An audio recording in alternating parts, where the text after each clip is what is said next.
आणि या संदर्भात तुम्ही आज मोर्चा केलाय, शाळेची मुलं देखील त्याच्यामध्ये सामील झालेली आहेत. आज तुम्ही जिल्हाधिकाऱ्यांकडे भेटायला गेले असता, तुम्हाला निवेदन सुद्धा तुमचं स्वीकारलं आहे, त्यावर तुम्हाला काय नेमकं सांगायचं? एक 2च मिनिट.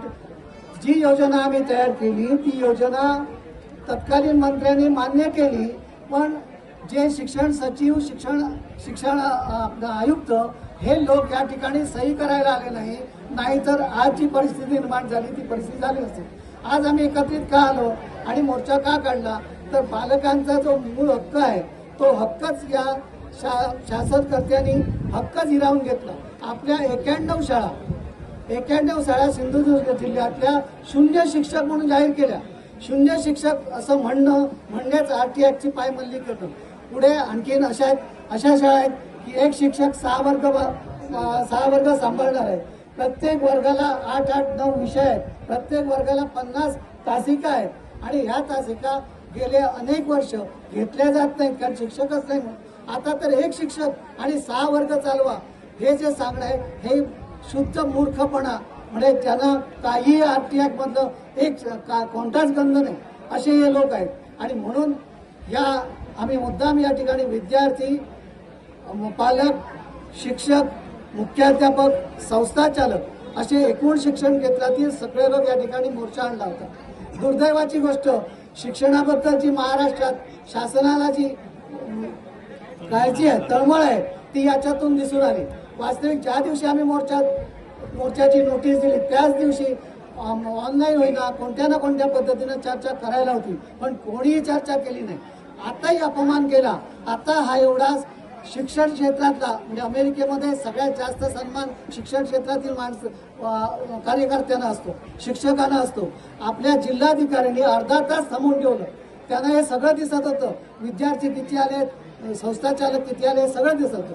तेव्हा RT ॲक्ट प्रमाणे सगळी अंमलबजावणी करण्यासाठी आणि जो 15/3/2024 जो निर्णय आहे, शासन निर्णय, ज्याच्यातून शून्य शिक्षक देणार आहेत, हा शून्य आकडा फोडण्यासाठी आम्ही या ठिकाणी जमलेलो आहोत.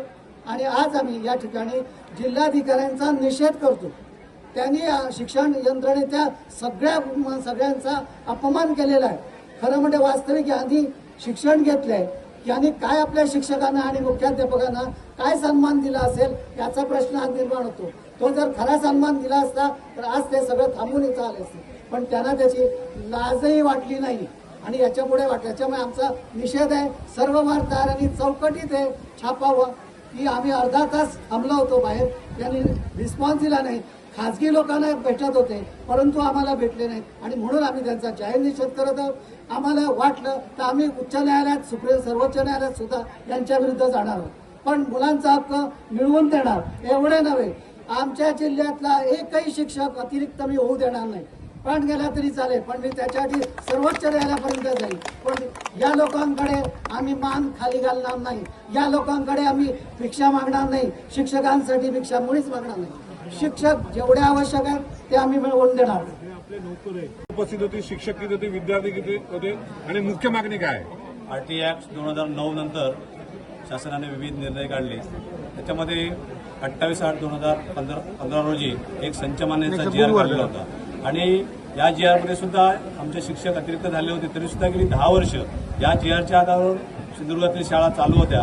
परंतु गेल्या वर्षी 15/3/2024 शासनाने असा एक जाचक GR काढला की त्या GRची लागू करण्यासाठी त्यांनी वर्षभर तसंच तो GR तसाच पडून ठेवला आणि शेवटी आता वर्षाच्या शेवटी त्यांनी हा GR लागू केला आणि आमच्या संच मान्यतेचा ड्राफ्ट तयार केला.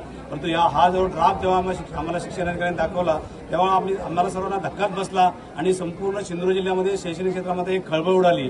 कारण जवळजवळ 40 ते 45 शाळा शून्य शिक्षकी झाल्या आणि त्यानंतर अनेक शाळा एक शिक्षकी झाल्या. अशा एकूण 91 शाळा बाधित झालेल्या आहेत आणि ग्रामीण भागातील, तळागाळातील शेतकऱ्यांची मुलं ज्या ग्रामीण भागातील शाळांमध्ये शिकतात त्या शाळा बंद पडण्याच्या मार्गावर आहेत. आणि यासाठीच हे शिक्षण वाचवावं, हे शिक्षण थांबवावं आणि ग्रामीण भागातील, तळागाळातील गोरगरीब जनतेच्या मुलांना शिक्षण मिळावं यासाठीचा हा मोर्चा होता. आणि आपल्याला हा GR आहे 15/3/24चा.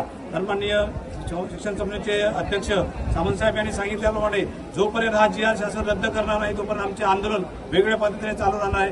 आणि सामंत सरांनी सांगितल्याप्रमाणे अगदी या आंदोलनाला कोणी जरी दाद दिली नाही तरी सर्वोच्च न्यायालयापर्यंत जाऊन आम्ही हा सिंधुदुर्ग जिल्ह्यातील जनतेला न्याय मिळवून देणार आहोत.